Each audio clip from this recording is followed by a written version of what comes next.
ስሙ ሚልተን ኤሪክሰን ይባላል። በአስራዎቹ ዕድሜው ሳለ ሞት ደጃፉ ላይ ቆሞ ነበር።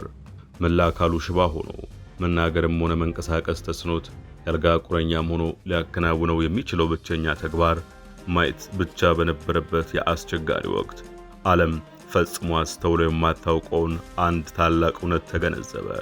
በዚያ የዝምታ ዓለም ውስጥ ሆኖ የሰዎች እጅ ሲንቀጠቀጥ ትንፋሻቸው ሲቆራረጥና የድምፃቸው ቅላጼ ሲለዋወጥ አስተዋለ። ቃላት የሚዋሹትን ያህል ሰውነት ግን ፈጽሞ እንደማይዋሽ ተረዳ። ኤሪክሰን አካሉ ቢታሰርም አእምሮ ግን የሰው ልጅን ሁለተኛ ቋንቋ ጠንቅቆ ተማረ። ዛሬ ከዚያ አስገራሚ ታሪክ በመነሳት እኛስ በዕለት ተዕለት ግንኙነታችን ውስጥ የሰዎችን እውነተኛ ስሜት እንዴት ማንበብ እንችላለን? ከሚነግሩን ቃላት በስተጀርባ ያለውን ስውር ድራማ እንዴት እንረዳለን? የሚለውን የሮበርት ግሪን የገጸ ባህሪያት ጨዋታ The Law of Role Playing በጥልቀት እንመረምራለን። ወደ ምስጢራቱ ዓለም አብረን እንግባ። እንደ አውሮፓውያን አቆጣጠር በነሐሴ ወር 1919 አንድ ጠዋት ገና 17 ዓመት ወጣት የነበረውና በኋላ ላይ በሃይፕኖቴራፒ በንቃተ ህሊና ሕክምና ፈርቀዳጅና በሃያኛው ክፍለ ዘመን ተጽዕኖ ፈጣሪ ከሆኑም የስነ ልቦና ባለሙያዎች አንዱ የሆነው ሚልተን ኤሪክሰን ሲነቃ በድንገት የአካሉ ክፍሎች ሽባ ሆነው አገኛቸው። በሚቀጥሉት ቀናት ውስጥ ሽባነቱ የተስፋፋ ሄደ። ብዙም ሳይቆይ በወቅቱ እንደ ወረርሽኝ ተስፋፍቶ በነበረው የፖሊዮ በሽታ መያዙ ታወቀ። አልጋው ላይ ተኝቶ ሳለ እናቱ በሌላ ክፍል ውስጥ ቤተሰቡ ከጠራቸው ሁለት ስፔሻሊስት ሐኪሞች ጋር ስለ እሱ ሁኔታ ስትወያይ ሰማት። ኤሪክሰን ተኝቷል ብሎ በመገመት አንደኛው ሐኪም ለእናቱ ልጁ እስከ ጠዋት ይሞታል አላት። እናቱ ልጁ ንግግሩን መስማቱን ሳታውቅ ያላትን ጥልቅ ሐዘን ለመደበቅ እየሞከረች ወደ ክፍሉ ገባች። ኤሪክሰን አልጋው አጠገብ ያለውን መሳቢያ ያለው ኮሜዲኖ እናቱ እዚህ ጋር አድርጊው፣ እዚያ ጋር ውሰጂው እያለ ደጋግሞ ይጠይቃት ነበር። እናት ልጁ አእምሮን እየሳተ እንደሆነ አስባ ነበር። ነገር ግን እሱ የራሱ ምክንያት ነበረው። አንደኛው እናቱን ከጭንቀት ለማውጣት ለማድረግ ሲሆን፣ ሁለተኛው ደግሞ በኮሜዲኖ ላይ ያለው መስታወት ትክክለኛ ቦታ ላይ እንዲቀመጥለት ፈልጎ ነው። ንቃተ ህሊናውን ማጣት ከጀመረ በመስታወት ውስጥ የሚታየውን የፀሐይ መጥለቅ ትዕይንት ላይ ትኩረት በማድረግ ምስሉን እስከቻለ ድረስ አጥብቆ ለመያዝ አስቧል። ፀሐይ ሁልጊዜ ተመልሳ ትወጣለች። እሱም ምናልባት እንደዚሁ ተመልሰው በመምጣት የሐኪሞቹን ንግግር ስህተት መሆኑን ለማረጋገጥ ተመኘ። በጥቂት ሰዓታት ውስጥ ግን ራሱን ስቶም የጽኑ ህሙማን መከታተያ ክፍል ውስጥ ወደቀ። ኤሪክሰን ከ3 ቀናት በኋላ ነቃ። በሆነ መንገድ ሞትን አታሎ ተረፈ። ነገር ግን አሁን ሽባነቱ መላ ሰውነቱን ወርሶታል። ከንፈሮቹ እንኳን ሳይቀሩ ሽባ ሆኗል። መንቀሳቀስም ሆነ በምልክት መግባባት አይችልም። ከሌሎችም ጋር በማንኛውም መንገድ መገናኘት አልቻለም። ሊያንቀሳቀሳቸው የሚችላቸው ብቸኛ የሰውነት ክፍሎቹ የአይኖቹ ኳሶች ነበሩ። እነርሱንም በመጠቀም ጠባቧን ክፍል ይቃኛል። በገጠሪቱ ዊስኮንሲን ባደገበት የእርሻ ቤት ውስጥ ተገሎ ሳለ ብቸኛ አጋሮቹ 7 እህቶቹ፣ አንድ ወንድሙ፣ ወላጆቹና አንዲት የግል ነርስ ነበሩ። እንደሱ ላለ ንቁ አእምሮ ላለው ሰው ስራ ፈቶ መቀመጥ እጅግ የሚያሰቃይ ነበር።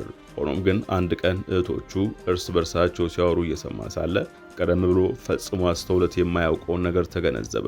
እህቶቹ ሲያወሩ ፊታቸው ላይ የተለያየ እንቅስቃሴዎች ይታዩ ነበር። የድምፃቸው ቅላጼም የራሱ የሆነ ህይወት ያለው ይመስል ነበር። አንደኛዋ እህቱ ለሌላኛዋ አዎ ጥሩ ሐሳብ ነው ስትል ሰማት። ነገር ግን ይህን ያለችው ያለምንም ስሜትና በፊቷ ላይ በሚታይ ግልጽ የሆነ የሹፈት ፈገግታ ነበር። ይህ ሁሉ ሁኔታዋ ደግሞ በእውነቱ ጨርሶ ጥሩ ሐሳብ ነው ብዬ አላስብም የሚል መልእክት የሚያስተላልፍ ይመስላል። በሆነ መንገድ አዎ የሚለው ቃል ትርጉሙ አይደለም ሊሆን እንደሚችል ተረዳ። አሁን ኤሪክሰን ለዚህ ነገር ትኩረት መስጠት ጀመረ።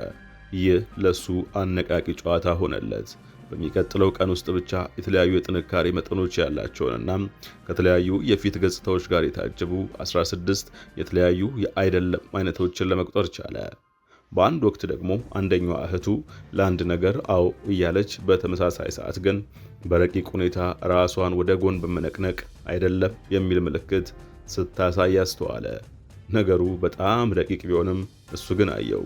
ሰዎች አዎ ብለው ነገር ግን በውስጣቸው አይደለም የሚል ስሜት ካላቸው ያ ስሜታቸው በፊታቸው መኮሳተርና በሰውነት ቋንቋቸው ላይ እንደሚገለጥ ተገነዘበ። በሌላ አጋጣሚ ደግሞ በአይኑ ጥግ ትኩር ብሎ ሲመለከት አንደኛዋ እህቱ ሌላኛዋ አፕል ስታቀርብ አየ። ነገር ግን በፊቷ ላይ የሚታየው መሳሳብና የክንዶቿ መገታተር ይህን እያደረገችው ያለችው ለይስሙላ እንጂ በእውነት ግን አፕሉን ለራሷ መያዝ እንደምትፈልግ በግልጽ ያሳብቁ ነበር። ይህ ምልክት ፖሙን ለተቀበለችው እህቱ ጨርሶ አልታያትም ነበር።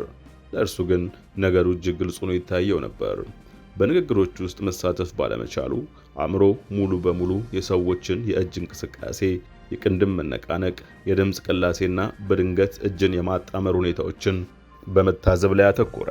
ለምሳሌ እህቶቹ አጠገቡ ሲቆሙ በአንገታቸው ላይ ያሉ የደም ስሮች እንዴት እንደሚርገበገቡ አስተዋለም። ይህም በእሱ አጠገብ ሲሆኑ የሚሰማቸውን መረበሽ ወይም ጭንቀት ያመለክት ነበር።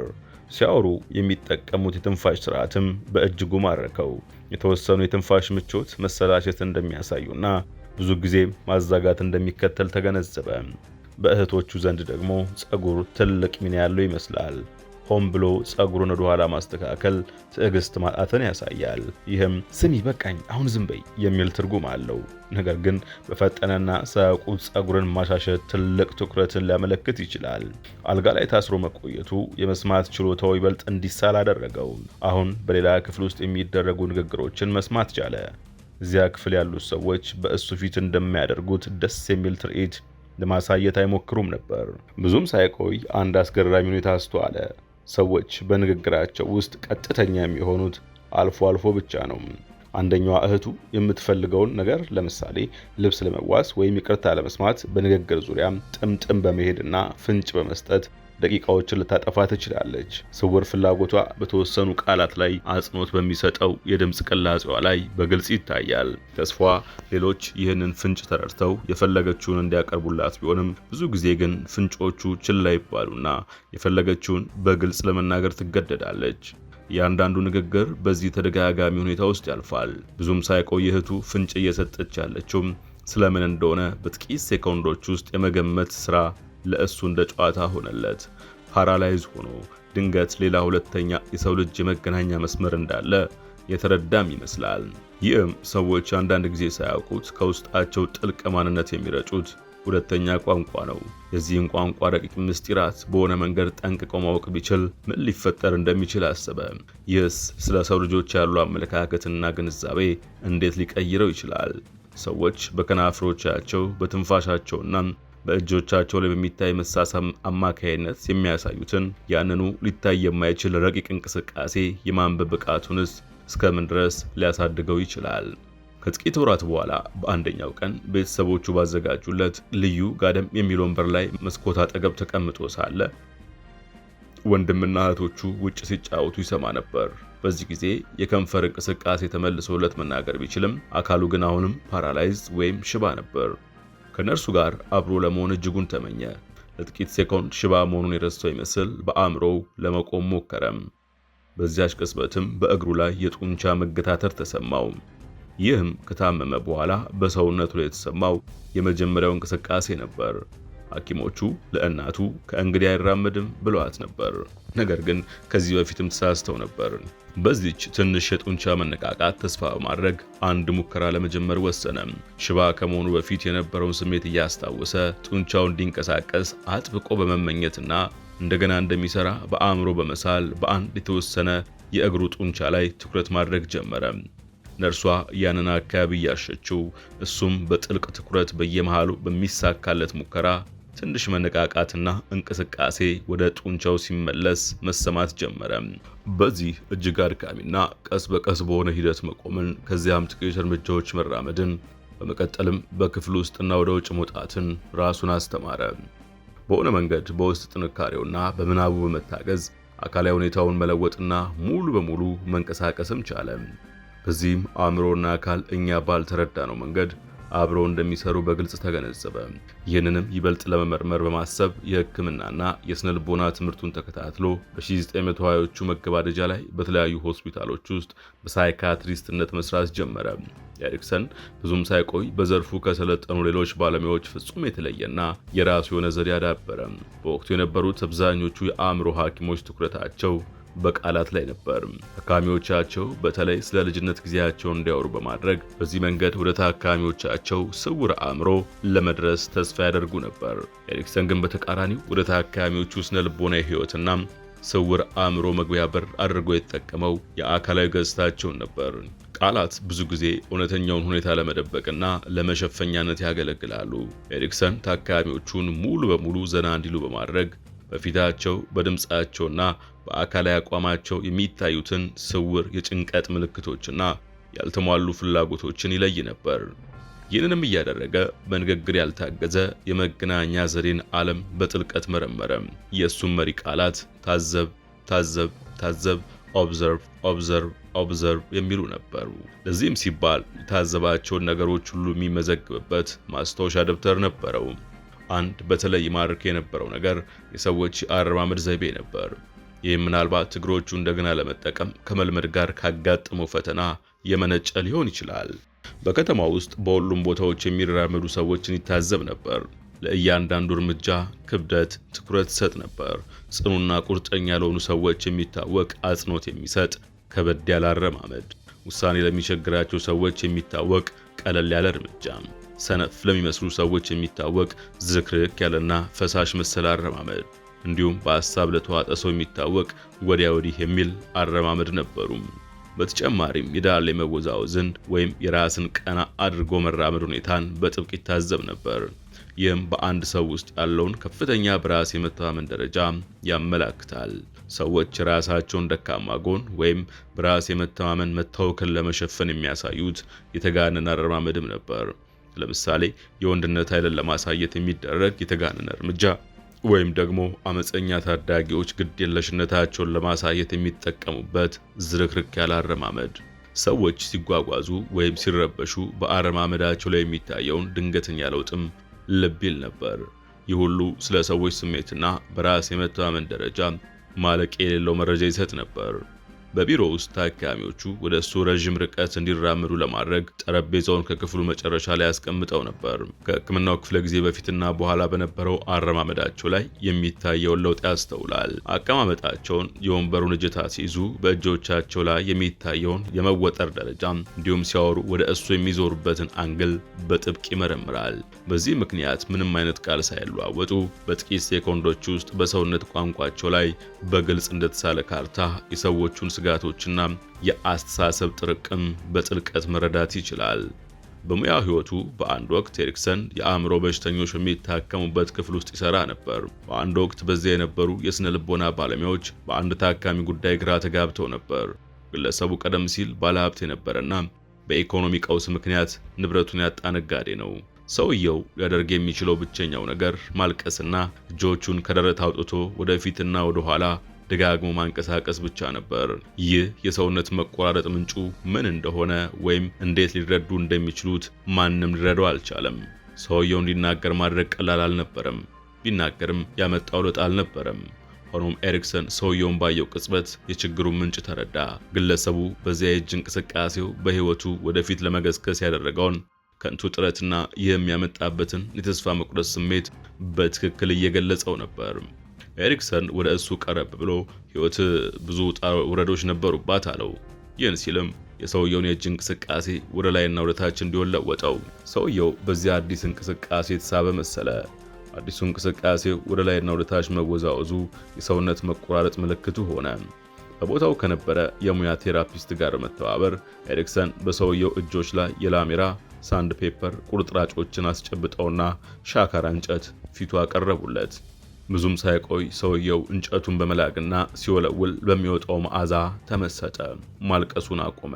የእንጨት ስራ ትምህርቶችን መውሰድ ጀመረ። እንዲሁም ረቂቅ የሆኑ ቼዝ መጠቆሚያዎችን ቼስ ሴትስ እየቀረጸ መሸጥ ጀመረ።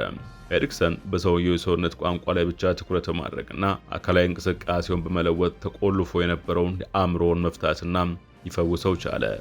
ኤሪክሰን ይማርከው የነበረው ሌላው ዘርፍ በወንዶችና በሴቶች መካከል ያለው የንግግር ያልሆነ ግንኙነት ነን ቨርባል ኮሚኒኬሽን ልዩነትና ይህም የተለየ የአስተሳሰብ መንገድን እንዴት እንደሚያንጸባርቅ ነበር።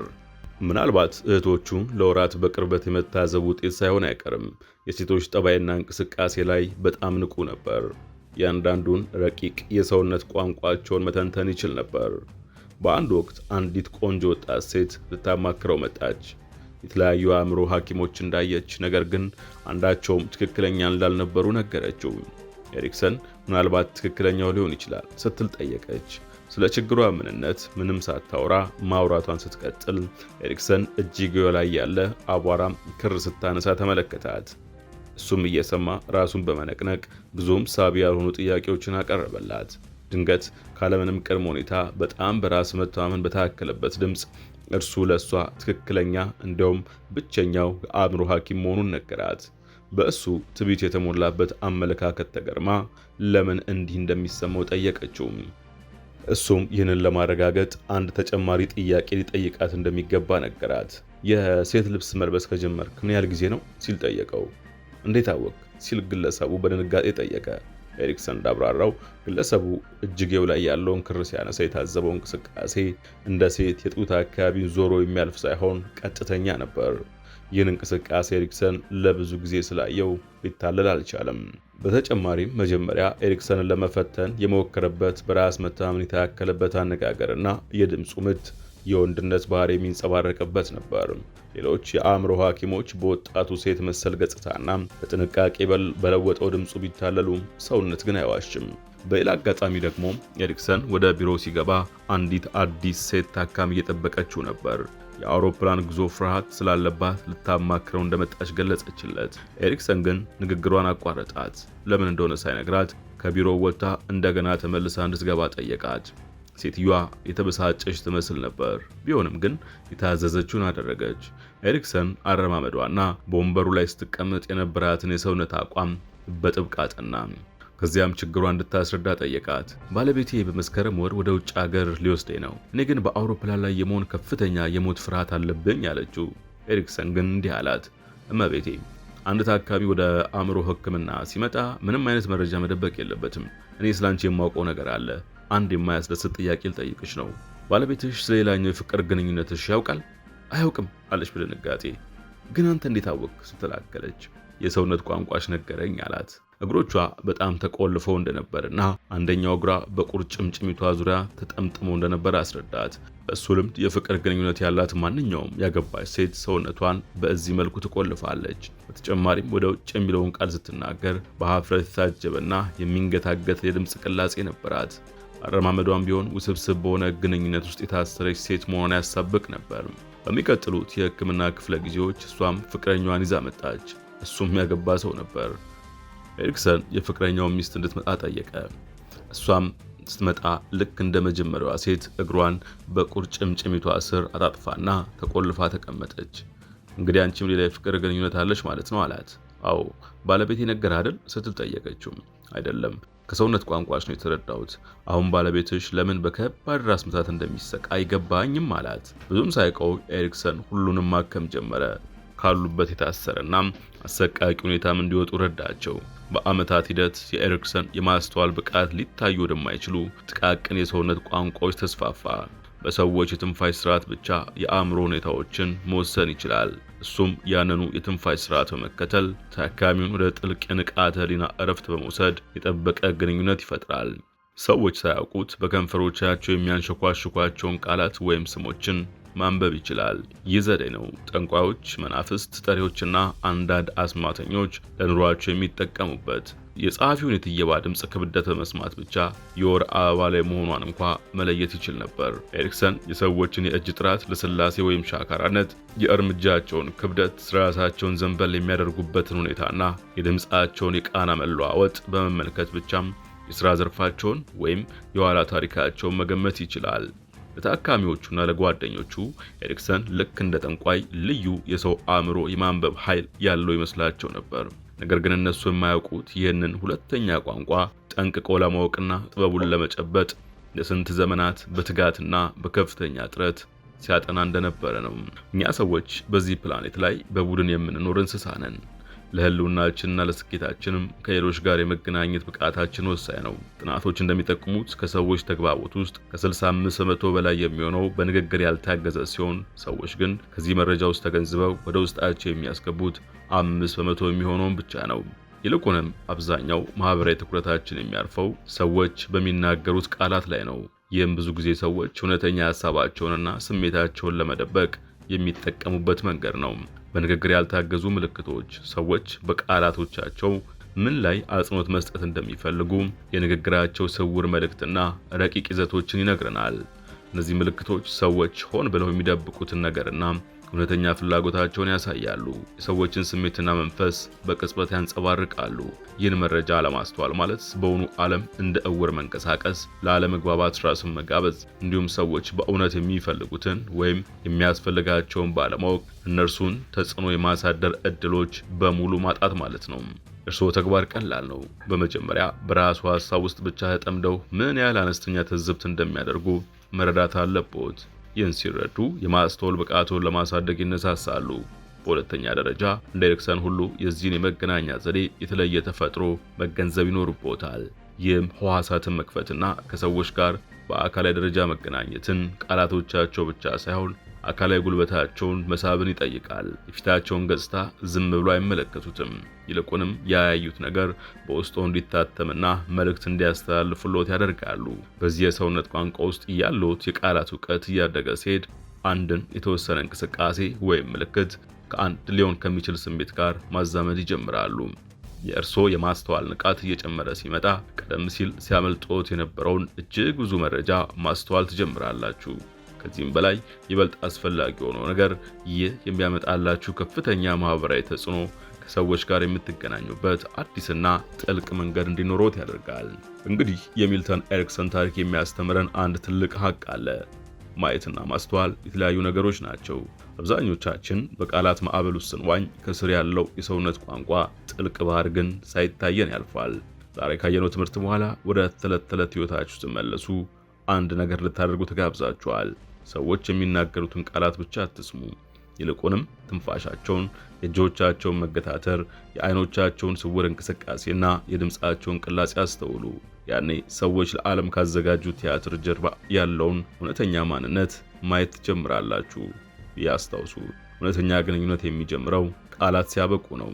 የዛሬው ዝግጅታችን ይመስል ነበር። ያላችሁን አስተያየት በኮመንት መስጫው ላይ ብታጋሩን ደስ እንሰኛለን። ቻናሉ አዲስ የሆናችሁ ሰብስክራይብ በማድረግ የዚህ ያልተሰሙ ታሪኮች ቤተሰብ እንድትሆኑ ተጋብዛችኋል። በቀጣይ በሌላ አስገራሚ ርዕስ እስክንገናኝ ድረስ ማስተዋል የታከለበት ሳምንት ይሁንላችሁ። ቸር ሰንብቱ።